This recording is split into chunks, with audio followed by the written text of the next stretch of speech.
Hello, we are going to be discussing genre and meta-theatricality in Philaster and the Changeling, and how these two themes link together. I'll be focusing on tragic comedy as the genre, Rebecca will be looking at the use of meta-theatre in Philaster, and Serena will be doing the same in the Changeling. Naturally, when looking into the themes of tragic comedy as a genre and meta-theatricality, staging plays a prominent role and is arguably one of the most important features within early theatrical cultures as a whole. Philaster was performed in both the Globe and the Blackfriars Theatre, both holding rich theatrical history. Whilst the Globe would have had the hustle and bustle of city life infiltrating through it, the Blackfriars was an intimate indoor playhouse situated between the River Thames and Ludgate Hill. The Changeling, on the other hand, was performed in the Phoenix Theatre, previously known as the Cockpit and Court Theatre due to its history as a cockfighting venue, which was destroyed and burnt down in the early 17th century. The nature of these performance spaces as being indoor environments, aside from the performance of Philaster that took place in an open Globe Theatre, would have enhanced the intimacy between the audience members and the actors. This would have brought the audience closer, both mentally and physically, to the performance, thus emphasizing the elements of meta-theatre and the complex genres of the plays that we are about to examine, by enabling the audience to truly focus on them. Philaster and the Changeling are classed as tragic comedies, as both texts have some elements of both genres. Tragic comedy is a play that combines the qualities of a tragedy and a comedy. For example, there is a theme of suffering, romance, and forgiveness/reunion in both texts. In Philaster, the tragic structure is maintained because each subsequent encounter develops and deepens the suffering of the protagonists. The episodes are constructed in a way where situations from unfortunate consequences follow with almost a mechanical rapidness. For example, the king commands Arethusa to remove the boy who is responsible for a ruined reputation. This prompts a conventional complaint in the form of a soliloquy from the princess on the world's hostility to a maiden's name before Philaster appears. Their encounter shows the audience of him initially consoling her, to seizing her sorrow as proof of her disloyalty. This shows how characters stumble into another's dramatic space and reaching conclusions that differ from facts, which suggests a comic cause of misunderstanding. Despite this, a tragic effect is still molded in every encounter through the expansive emotion and the rhetoric of the speeches. Similarly, in Changeling, the tragic structure is evident through the murder of Alonso and the appearance of his ghost in Act 4, Scene 1, which is reminiscent of Macbeth killing King Duncan and the consequences that follows. The comedic relief appears when Beatrice and Infanta perform the virginity test, as symptoms include yawning, sneezing, and laughter. Now I'll hand over to Rebecca. Obviously, both the plays we're looking at in this presentation, Philaster and the Changeling, are full of controversies and the potential for debates. There's the contrast in Philaster between the two quarto editions and the differences these hold despite being the same play, and there's the contrast between authors, sparking debate over who wrote which sections, Beaumont or Fletcher. This obviously also happens, and is in fact a key feature of the Changeling, with Thomas Middleton believed to have written the main castle plot and William Rowley the hospital or madhouse subplot. But there are other contrasts and comparisons, of course, throughout both plays in terms of genre and the combination of comedic and tragic elements, which Heisey has talked about, and characters, plot devices, etc. But one of the comparisons I'm going to be looking at is found through metatheatricality. I'll then be expanding on this and looking at metatheatre as an entirety, as a technique. Serena will be looking at this in The Changeling, and I'm going to be analysing the metatheatrical aspects of Philaster, which is such an interesting performance when it comes to metatheatricality. It is a theatrical production responding to previous theatrical productions, and in many ways parodying them, taking certain tropes and embellishing them ironically.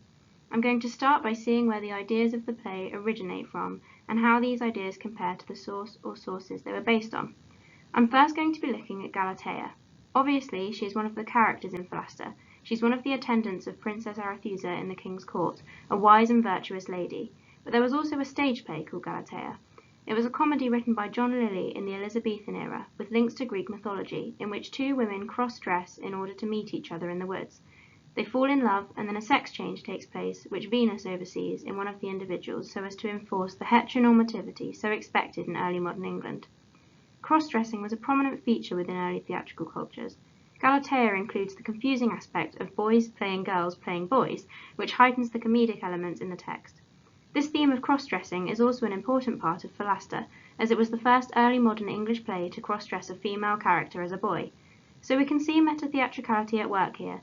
Through naming one of their characters Galatea, Beaumont and Fletcher instantly draw the attention of their audience towards plays and stories of the past, and they use common tropes, themes, and elements of theatre to add meaning and a sense of knowledge and authority, as well as comedic effect, to Philaster. There are other ways in which metatheatricality plays a significant role in Philaster. In his article about the transformation of theatrical language in the play, Nicholas F. Radell recognizes that the self-conscious declamation of the king's speech announces that a theatrical event is taking place. It clarifies for the audience a vision not simply of the actor beneath the character, but also of the king as an actor in the world that Beaumont and Fletcher have created. He says that the illusion of reality is destroyed and replaced by a symbolic representation of a man excluded from true knowledge of his circumstances. This can be found in Act 4, Scene 4 of the play, which I've put up on the slide. The King's speech here mirrors King James's continuing conflict with the House of Commons. We are made aware of action in a larger metaphoric context, and I would argue that this can almost make us, as audience members, feel quite small. It can lead to a questioning of what is real and what isn't. Theatre includes us in certain elements, but excludes us and cuts us off from others, leaving us curious all the time. Radell goes on to analyse the work of critic Kent Vandenberg through his exploration of the theatre as a distinct heterocosm separate from the real world of the spectators. When Beaumont and Fletcher remind us of their theatre, they are drawing our attention to its obvious artificiality. Metatheatre is fascinating as a technique. It brings us back to reality in a space that is designed to do just the opposite of that. While researching metatheatricality, I found a dissertation that stated how performers and playwrights regularly use metatheatricality to adapt to the needs and desires of their audience, and to elicit the intellectual and emotional responses they desired. I find it interesting how something so simple, just the referencing of other plays, other theatrical works, can entirely change the tone of a play, waking the audience up almost from their metaphorical sleep in which they enter when absorbed in the content and action of a dramatic performance. Philaster does just that. It is an encapsulation of historical life. It's a social drama as well as a tragicomedy. It uses the melodrama of people to fuel its plot. This is one of the elements that would have so excited its original audience. They are being made to feel included in something. Parts of their culture and knowledge are being brought into this created imaginary world. Metatheatre blends reality and fiction in Philaster, allowing them to work side by side. And now I'm going to hand over to Serena.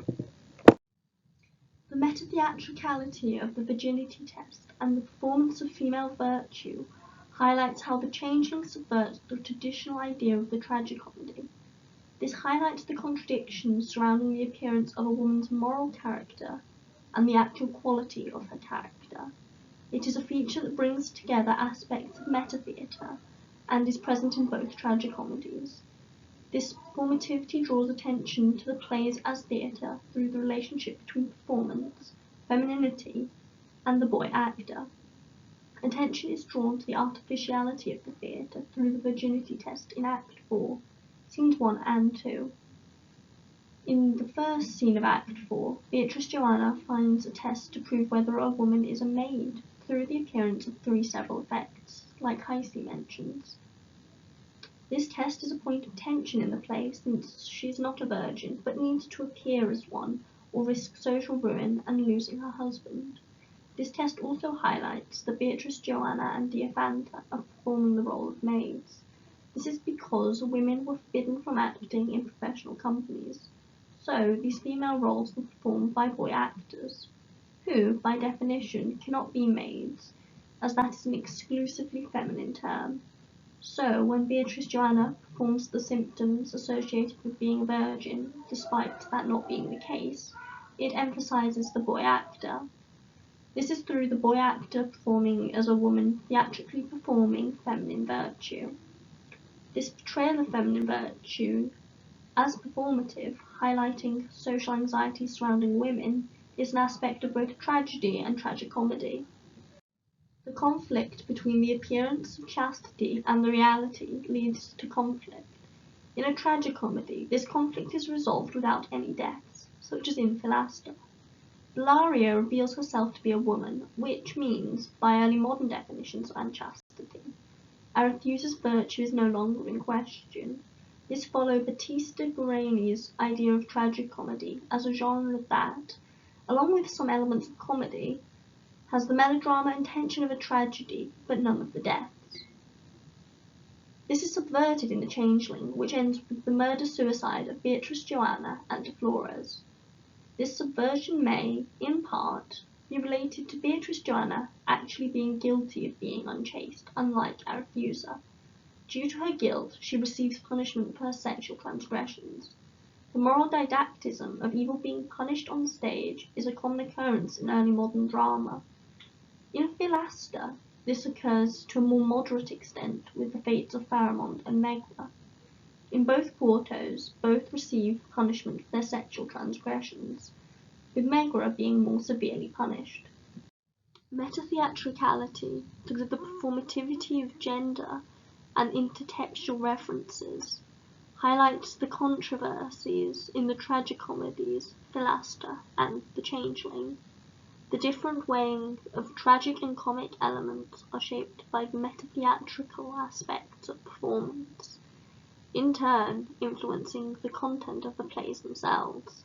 Tragic comedy was a genre enjoyed in the Jacobean and Caroline periods. This would have been such a cathartic genre, allowing audiences to appreciate both sorrow and joy in a balanced way, without taking either emotion to the extreme.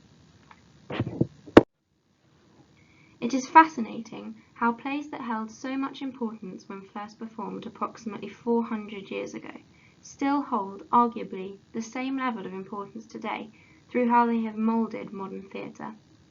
We have found this exploration of the relationship between metatheatricality and the then new niche genre of tragicomedy extremely interesting, and we hope you have too. Thank you for listening. Here are the works that we referenced.